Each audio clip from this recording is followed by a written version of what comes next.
It's alive. Oh, it's alive. It's alive. It's alive. It's alive. Oh, in the name of God. Now I know what it feels like to be God.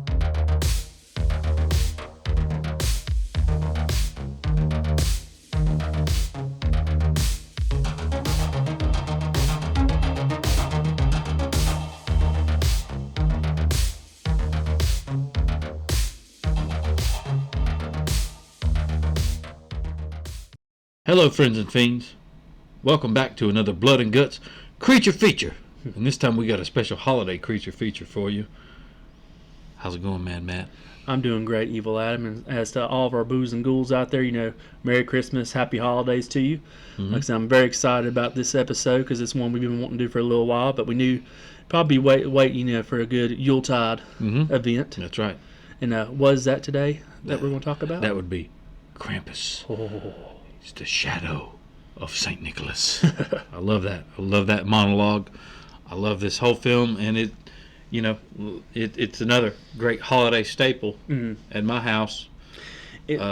We Look at that. Oh, We look got the at fire there. That's going to be fun. That's Oh, might be man. Krampus messing with us. Krampus has come because we've been bad. But okay.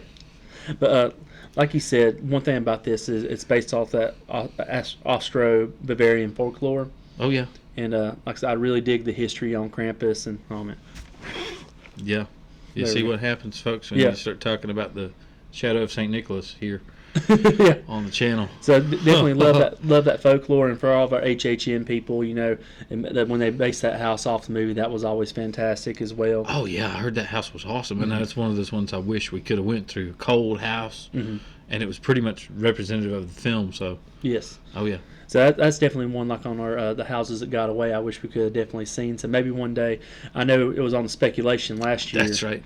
Yeah, what was it? Original Krampus Yes. house. Uh-huh. It's kind of throwing us off the trail. So But this movie here is directed by Michael Dougherty, and like I said, he done a fantastic job. And like I said, I know I haven't seen Trick or Treat yet, but you said that he's done that one. It was a fantastic film. oh yeah, yeah, that's a good one. And this one, I love the intro. I mean, from the very beginning with the Christmas festivities, people getting stomped at the store for Black Friday gifts and things like that. Yeah, it does a good job covering. I just love it because you how already know. society is. You already know going in. You go, I can relate to that. And then when the family shows up, Mhm. and the family are such awful Jerks each other, stereotypes to each other and of each other that you can at least relate to. Maybe not all your family. Hopefully, is not like this, but some of your family. That's my aunt, or that's my brother's. That's Adam. Cousin. That's me. yeah. That's somebody in my family. Uh-huh. And so, yeah, it's just a great Christmas horror film. And once again, it's one of those that like we were when we were discussing Tremors previously. It's one of those that you can almost show to your kids. Yeah. I mean, it's not so over the top that you can't show it to a younger audience. No, So- you're exactly right. I mean, there is a naughty edition of this movie, but I've actually not seen the R-rated cut. I on it. haven't either. But honestly, that's something I need to go back and watch just to kind of see.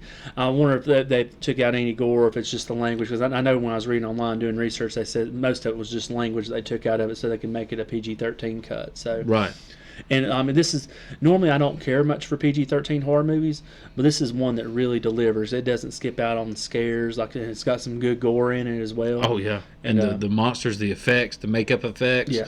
creature effects, even the animation. I love that animation scene Yes. in this film, and the grandma's breaking it down. And let's talk about the grandma for just a second. She is one of the only really, I believe, redeemable characters in the film. And I love her, because she sees the boy. She's like very sympathetic and very kind. I wouldn't even call her redeemable though, because she's pretty much solid from beginning to end. For her, she never really Yeah. does anything. Yeah, she's more like the storyteller Right. of the Krampus lore. Because now, like I know we were discussing this earlier, I feel like the dad, his arc, like he's kind of like neglectful to the kids at the beginning of the movie, like his son, and Yeah. to Max.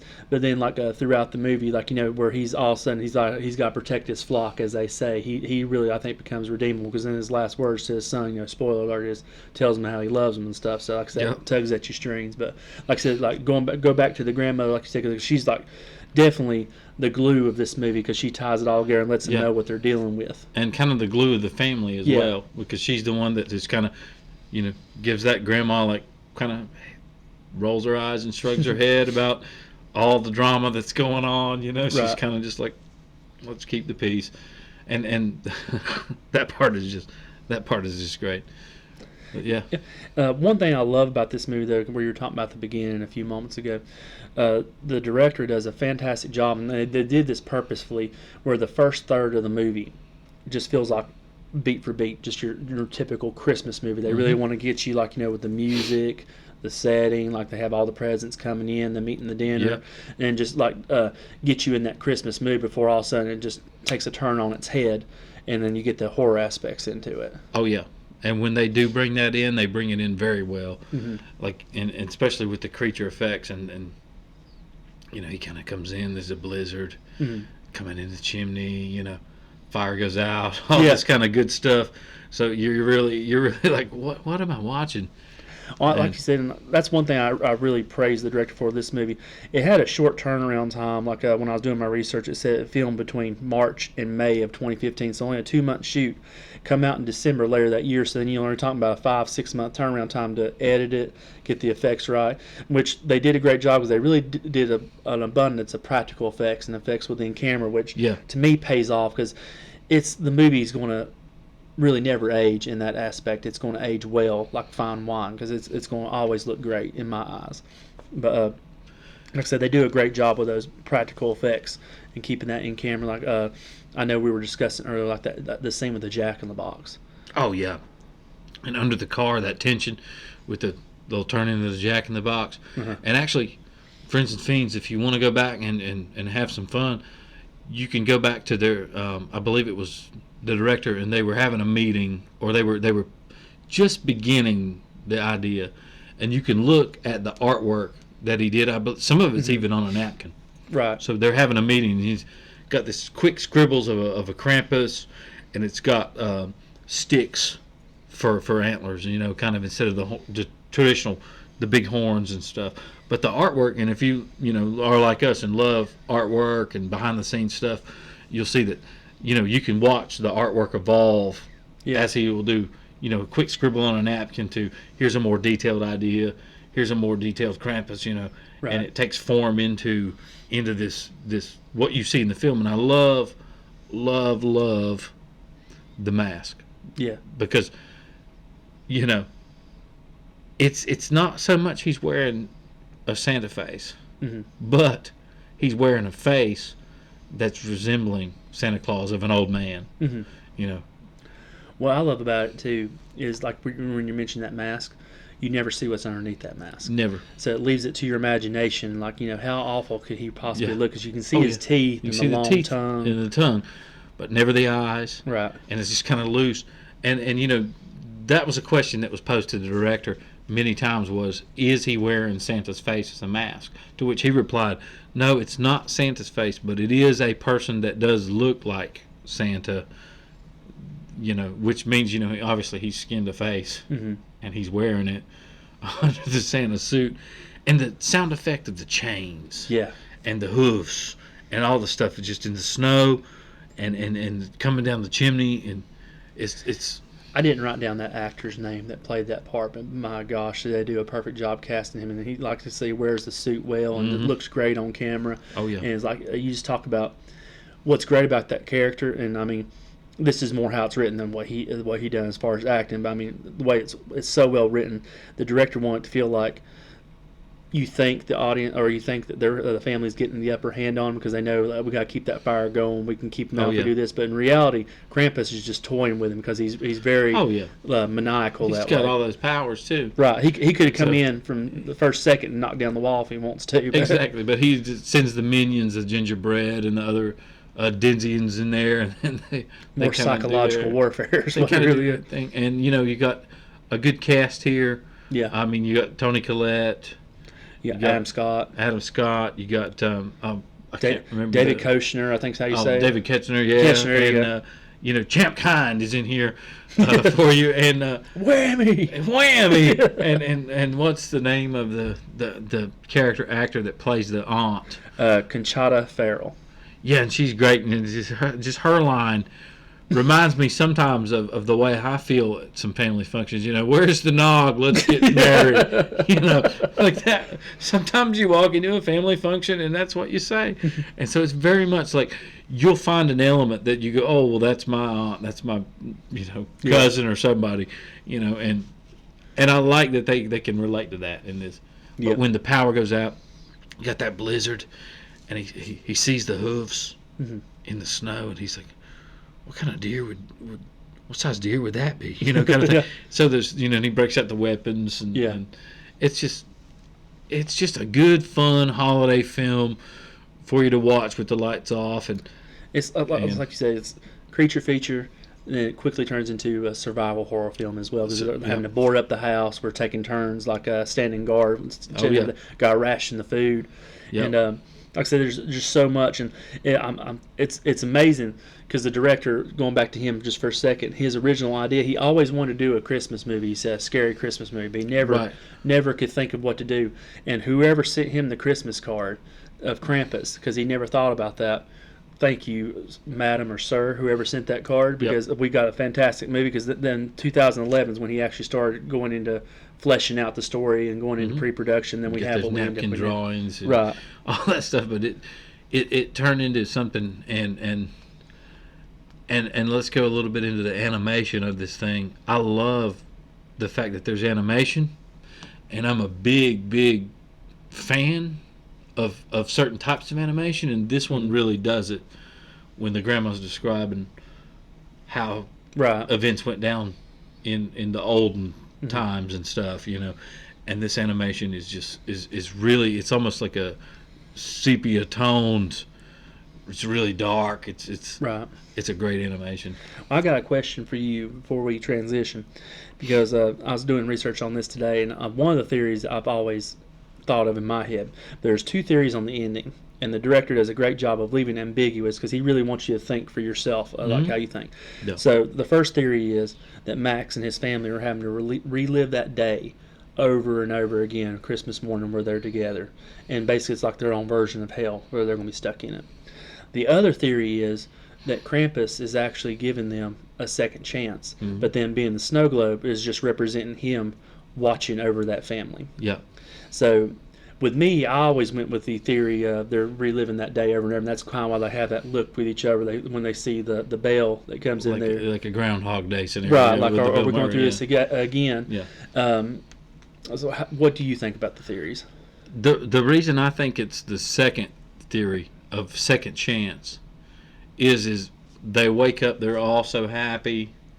They're all like, oh yeah, that was just a bad dream. And then the bell comes into play, and they realize, oh shit, this was not a dream. This really happened.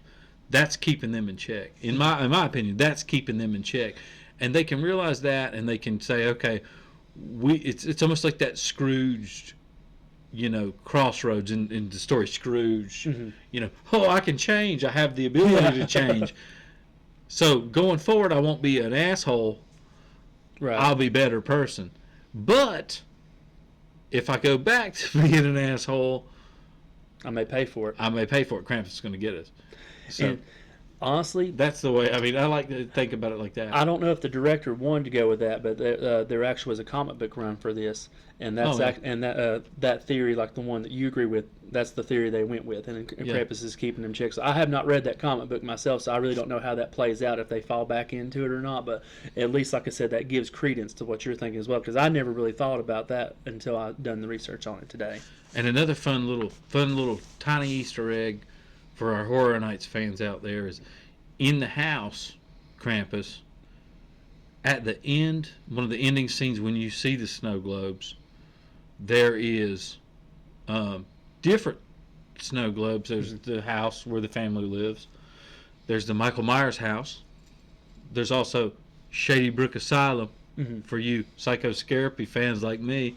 from good old '03, and I believe it's either I think it's the Amityville house in there as well. And you have to look quick when you go through the house. I know the Psycho one for sure because I pay Yep. attention to it, but like the other ones, I'd have to go back and rewatch. Yeah, right there at the Horror Nights house Mhm. at the ending, there's those Easter eggs.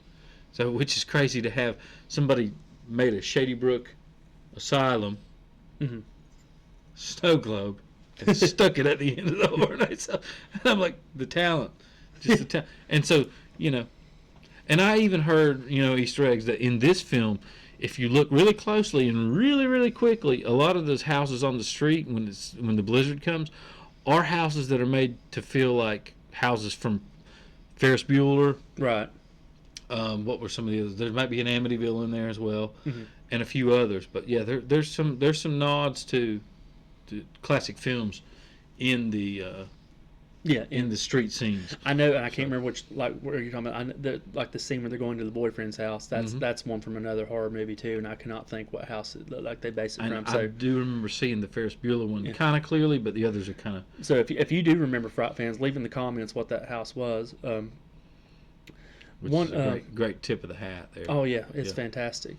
Moving right along, then going to one of our favorite segments. Brought to you by Karen. Yeah, brought to you by Karen. We got the IMDb parental guide, and tonight we're going to leave it with our top 5 quotes in there. So be sure to go check it out because there's still some more funny Karen warnings in here. But my question, let me intervene just real quick. My question to you, Karen, is nothing sacred. This great Christmas classic,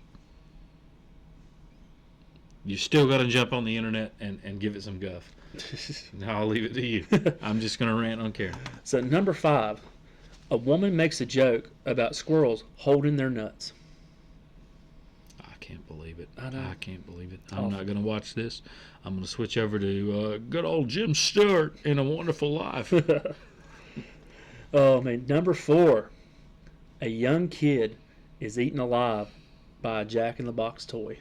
Oh yeah, that's great. That's a great scene. We didn't talk about that Jack in the Box.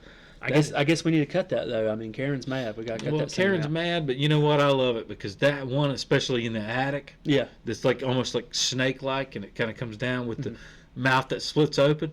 Great effects on that thing, Oh, and I love that. and it's terrifying. I love like the fairy or the wing cupid thing that flies around too. Oh yeah, awesome. And in the Horror Nights house, this is the great scene is they had the real actor, so you got your real actor laying there with their legs inside the fake mouth of the giant Jack in the Box who looks like it's devouring them, and they're screaming, "Oh, that'd be awesome." And that was in the house, and I was like, that's a genius touch for this house, which reportedly was very cold as well.